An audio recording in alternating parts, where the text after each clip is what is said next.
Hi friends इनके नम्म kitchen ரெண்டு விதமான டேஸ்டியான கோவக்காய் வறுவல் எப்படி பண்ணலாம்னு பார்க்கலாம். இது சப்பாத்திக்கும் ரைஸுக்கும் சைடு டிஷ்ஷா ரொம்பவே நல்லா இருக்கும். கோவக்காய் சாப்பிடாதவங்க கூட இந்த மாதிரி பண்ணி கொடுத்தீங்கன்னா விரும்பி சாப்பிடுவாங்க. வாங்க வீடியோக்குள்ள போலாம். கோவக்காயை நல்லா கழுவிட்டு இந்த மாதிரி ரவுண்டா கட் பண்ணிக்கோங்க.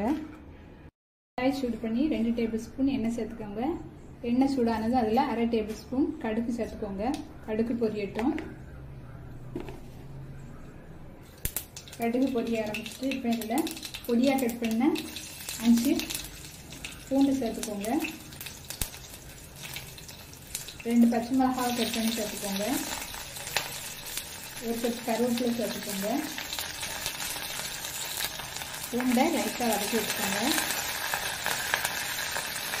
இப்போ இதில் கட் பண்ணி வச்சுக்கிற கோவக்காயை சேர்த்துக்கோங்க. கோவக்காயும் இந்த எண்ணெயில் ஒரு 2 நிமிஷம் நல்லா வதக்கி விட்டுக்கோங்க.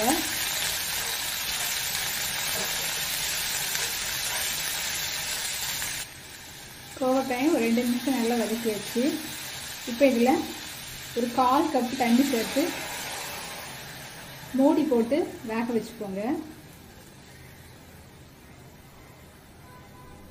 இது வெந்துட்டு இருக்கிற டைமில் நம்ம இதுக்கு வேண்டிய மசாலா ரெடி பண்ணிடலாம். மிக்ஸி ஜாரில் 4 டேபிள் ஸ்பூன் துருவின தேங்காய் எடுத்துக்கோங்க. அதில் 1 டேபிள் ஸ்பூன் உடச்ச கடலை சேர்த்துக்கோங்க. ஒரு 3 பல் பூண்டை பொடியாக கட் பண்ணி அதை சேர்த்துக்கோங்க.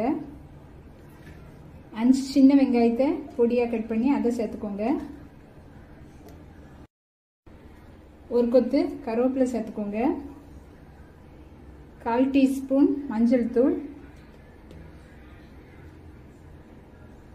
1/2 டேபிள் ஸ்பூன் மிளகாத்தூள்,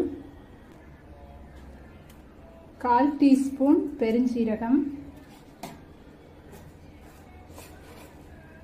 1/4 டீஸ்பூன் ஜீரகம் சேர்த்துட்டு தண்ணி சேர்க்காம கொரப்பா அரைச்சி எடுத்துக்கோங்க.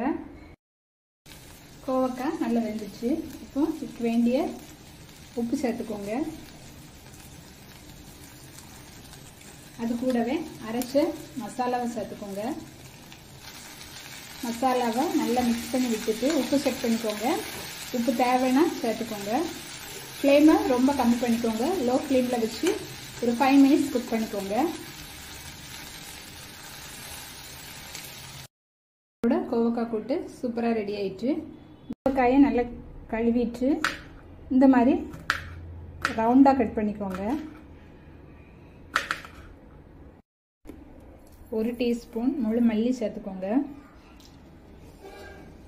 அது கூடவே ஒரு 1/4 டீஸ்பூன் ஜீரகம், தோலோடவே ஒரு 4 பல் பூண்டு சேர்த்து நல்லா சதைச்சிக்கோங்க. இந்த மாதிரி ஒன்றுக்கு பாதியாக சதைச்சி எடுத்துக்கோங்க. சூடு பண்ணி ஒரு 1/2 டேபிள் ஸ்பூன் தேங்காய் எண்ணெய் சேர்த்துக்கோங்க. தேங்காய் எண்ணெய் சேர்க்க இஷ்டம் இல்லைன்னா ரிஃபைண்ட் ஆயில் சேர்த்துக்கோங்க. தேங்காய் எண்ணெயிலே பண்ணும்போது ஃப்ளேவர் ரொம்ப நல்லாயிருக்கும். எண்ணெய் சூடானதும் அதில் ஒரு 1/2 டேபிள் ஸ்பூன் கடுகு, ஒரு காஞ்ச வத்தல் கிள்ளி போட்டுக்கோங்க. கடுகு பொரிய ஆரம்பிச்சுட்டு இப்போ இதில் ஒரு 6 சின்ன வெங்காயத்தை இந்த மாதிரி கட் பண்ணி சேர்த்துக்கோங்க.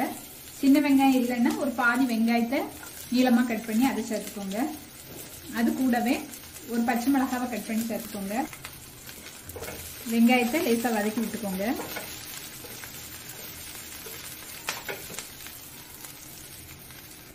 வெங்காயம் வதங்கிட்டு இருக்கும்போதே நம்ம சதைச்சு வச்ச மல்லி, ஜீரகம், பூண்டு மிக்ஸ் சேர்த்துக்கோங்க.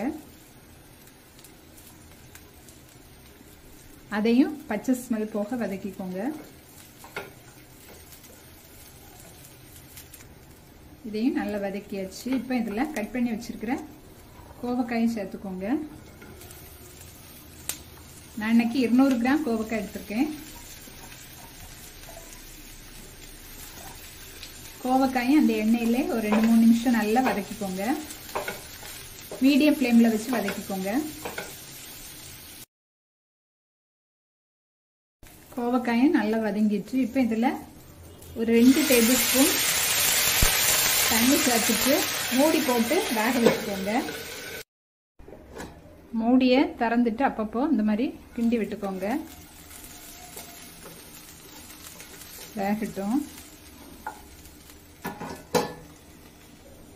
கோவக்காய் நல்லா வெந்துட்டு இப்போ இதுக்கு தேவையான உப்பு சேர்த்துக்கோங்க.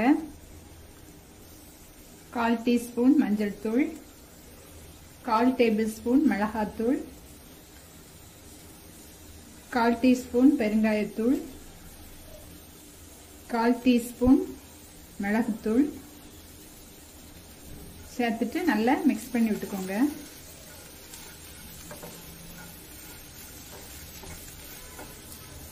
லோ ஃப்ளேமில் வச்சுட்டு அந்த மசாலாவோட பச்சை ஸ்மெல் போக வதக்கிக்கோங்க. கடைசியில் ஒரு கொத்து கருவேப்பிலை சேர்த்துக்கோங்க. நல்லா மிக்ஸ் பண்ணிட்டு 5 நிமிஷம் லோ ஃப்ளேமில் வச்சு குக் பண்ணிக்கோங்க.